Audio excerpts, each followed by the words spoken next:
അദ്വൈതാശ്രമത്തിൽ 1924 സംഘടിപ്പിച്ച സർവമത മഹാസമ്മേളനത്തിൻ്റെ ശതാബ്ദി ആഘോഷം ഭാരതത്തിനകത്തും പുറത്തുമായി നടന്നു വരുമ്പോൾ ഇവിടെ അതിൻ്റെ തന്നെ ഒരു ചുവട് പിടിച്ചുകൊണ്ട് ഇങ്ങനെയൊരു മാനവീയം 25 സംഘടിപ്പിച്ച ഈ സംഘാടക സമിതിയെ ഗുരുദേവന്റെ പരമതസാരവും ഏകം എന്നുള്ള തത്വദർശനത്തിൻ്റെ വെളിച്ചത്തിൽ എല്ലാവരെയും ഞാൻ ആദ്യം തന്നെ ഹാർദമായി അഭിനന്ദിച്ചു കൊള്ളട്ടെ. ഇവിടെ അധ്യക്ഷൻ സൂചിപ്പിച്ചു, ഇതൊരു തുടക്കമാണ്. തീർച്ചയായും ഇതൊരു തുടക്കമാണ്. ഇവിടെയുള്ള നാനാജാതി മതസ്ഥരെ സംബന്ധിച്ച്, പ്രത്യേകിച്ച് ഇസ്ലാം ജനവിഭാഗങ്ങളെ സംബന്ധിച്ച് സർവമത സമന്വയ ദർശനം അന്തരാത്മാവിൽ നിറച്ചുകൊണ്ട് മതമല്ല വലുത്, മനുഷ്യനാണ് വലുത് എന്നുള്ള ഒരു വലിയ ദർശനത്തിൻ്റെ അടിസ്ഥാനത്തിൽ ജീവിക്കുവാൻ ഈ സമ്മേളനം പ്രേരണ നൽകുമാറാകട്ടെ എന്നാണ് എൻ്റെ പ്രാർത്ഥന. ജനസമൂഹത്തെ വിഭജിക്കുന്നത് വിഭിന്ന മതദർശനങ്ങളാണ്.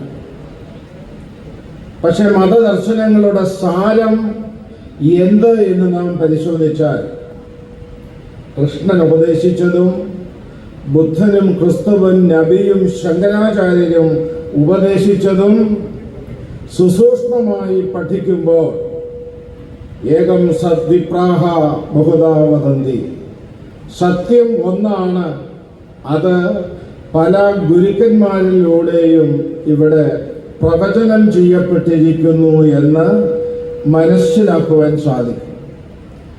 ആ ഒരു ദർശനത്തിൻ്റെ വെളിച്ചത്തിലാണ് ശ്രീനാരായണ ഗുരു ആലുവായിൽ സർവമത സമ്മേളനം സംഘടിപ്പിച്ചു.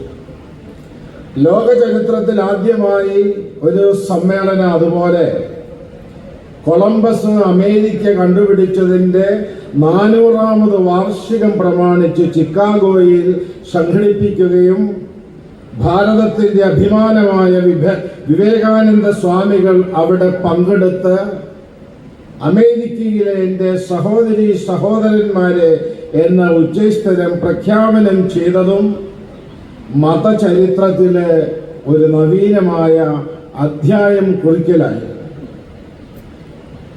അതിനുശേഷം ലക്ഷണമൊത്ത് മതത്തിന് ഉപരി മനുഷ്യനെ കണ്ടുകൊണ്ട് മതമേതുമാകട്ടെ മനുഷ്യൻ നന്നാവുകയാണ് വലുത്, ഒരു ജാതി ഒരു മതം ഒരു ദൈവം മനുഷ്യന് എന്നുള്ളൊരു തത്വദർശനത്തിന്റെ വെളിച്ചത്തിൽ ഹിന്ദുവിനെയും ക്രിസ്ത്യാനിയെയും ഇസ്ലാമിനെയും ബൗദ്ധനെയും ജൈനനെയും ഏതാണ്ട് 8 മതങ്ങളുടെ പ്രതിനിധികളെ 3 ദിവസം ഒന്നായിട്ട് ആലുവ അദ്വൈതാശ്രമത്തിൽ ചേർത്ത് നിർത്തിക്കൊണ്ട് ശ്രീനാരായണ ഗുരു നടത്തിയ സർവമത സമ്മേളനം നമ്മുടെ ഭാരതത്തിൻ്റെ ലോകത്തിൻ്റെ ചരിത്രത്തിലെ ഒരധ്യായമാണ്. ഈ സർവമത സമ്മേളനത്തിൻ്റെ സവിശേഷത വത്തിക്കാനിലെ ആദരണീയനായ അഭിവന്ദ്യ മാർപ്പാപ്പ തിരുമേനിയെ, ഫ്രാൻസിസ് മാർപ്പാപ്പ തിരുമേനിയെ ശിവഗിരി മഠം അറിയിച്ചപ്പോൾ ഗുരുവിൻ്റെ ജീവിതത്തെയും ദർശനത്തെയും മനസ്സിലാക്കിക്കൊണ്ട് ലോകത്തിന് ഇനി ആവശ്യമായിട്ടുള്ളത് മതസഹോദര്യം ഊട്ടിയുറപ്പിക്കുകയാണ് എന്ന് മനസ്സിലാക്കിക്കൊണ്ട് വത്തിക്കാനിൽ വെച്ച് 3 ദിവസം നീണ്ടുനിന്ന സർവമത സമ്മേളന പരമ്പര നടത്തുകയുണ്ടായി. ആ സമ്മേളന പരമ്പരയുടെ അധ്യക്ഷനായിരുന്നത് ഞാൻ തന്നെയാണ്. ഈ വേദിയിൽ ഉപവിഷ്ടനായിരിക്കുന്ന ബഹുമാനപ്പെട്ട തങ്ങൾ അന്ന് ആ സമ്മേളനത്തിൽ വന്ന് പങ്കെടുത്ത് അനുഗ്രഹിക്കുകയുണ്ടായി. അത് ചരിത്രത്തിൻ്റെ ഒരു വലിയ സംഭവമായി. അതേ തുടർന്ന് സർവമത സമ്മേളനം ലണ്ടനിൽ വെച്ച് നടന്നു. ഡൽഹിയിൽ വെച്ച് ബഹുമാനപ്പെട്ട ഇന്ത്യൻ പ്രധാനമന്ത്രി സമുദ്ഘാടനം ചെയ്തുകൊണ്ടുള്ള വലിയ സമ്മേളനം നടന്നു. ഇനി അടുത്തതായിട്ട് ആസ്ട്രേലിയൻ ഗവൺമെന്റ് പാർലമെന്റിൽ വെച്ച് ഒക്ടോബർ 16-ാം തീയതി വലിയ സമ്മേളനം സംഘടിപ്പിക്കുവാൻ തീരുമാനിച്ചിരിക്കുകയാണ്. ഗുരുവിന്റെ ഏകലോക ദർശനം, ജാതിമത ചിന്താഗതിക്ക് അതീതമായി മനുഷ്യരെല്ലാം ഒന്നാണ് എന്നുള്ള തത്വദർശനം ലോകത്തിന് ഏറ്റവും ആവശ്യമായിട്ടുള്ള ഘടകമാണ്. ആലുവയിലെ സമ്മേളനം കഴിഞ്ഞ ഗുരു ശിവഗിരിയിൽ ഒരു സർവമത പാഠശാലയ്ക്ക് ശിലാസ്ഥാപനം ചെയ്തു. ആ സർവമത പാഠശാലയിൽ 7 വർഷത്തെ കോഴ്സാണുള്ളത്. ഇവിടെ എത്തിയിരിക്കുന്ന ശിവഗിരി മഠത്തിലെ 5-8 സന്യാസിമാരുണ്ട്. അവരൊക്കെ ആ സർവമത പാഠശാലയിൽ പഠിച്ചിറങ്ങി സന്യാസം സ്വീകരിച്ചവരാണ്. ഭാരതീയ വേദാന്ത ദർശനവും ഉപനിഷത്തും ഭഗവത്ഗീതയും ബൈബിളും ഖുർആനുമൊക്കെ ആ പാഠശാലയിലെ ടെക്സ്റ്റ് ബുക്കുകളാണ്.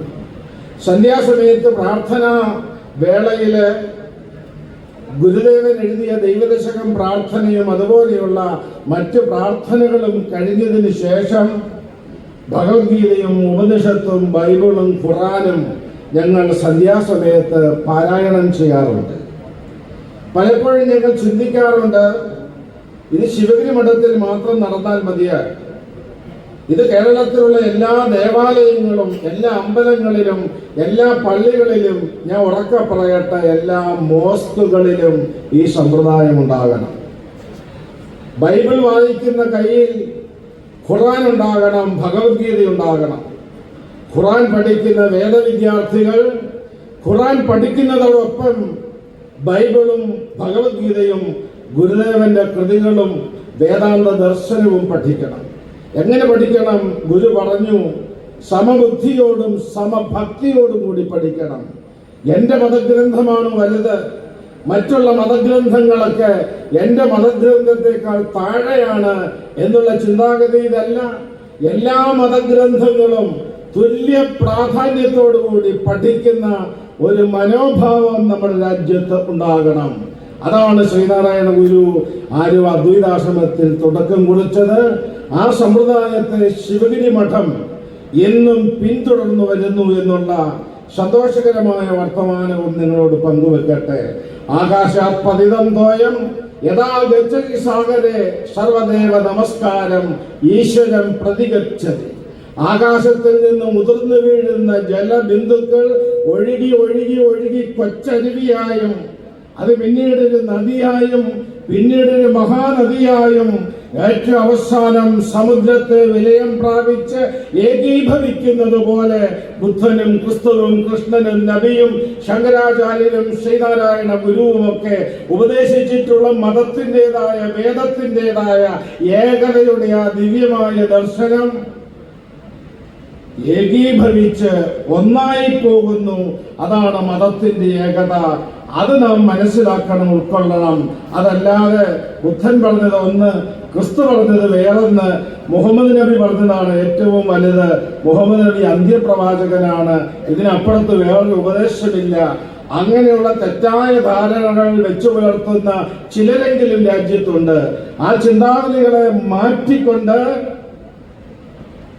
നമ്മുടെ രാജ്യം ബഹുസ്വരതയുടെ രാജ്യമാണ്. ഇവിടെ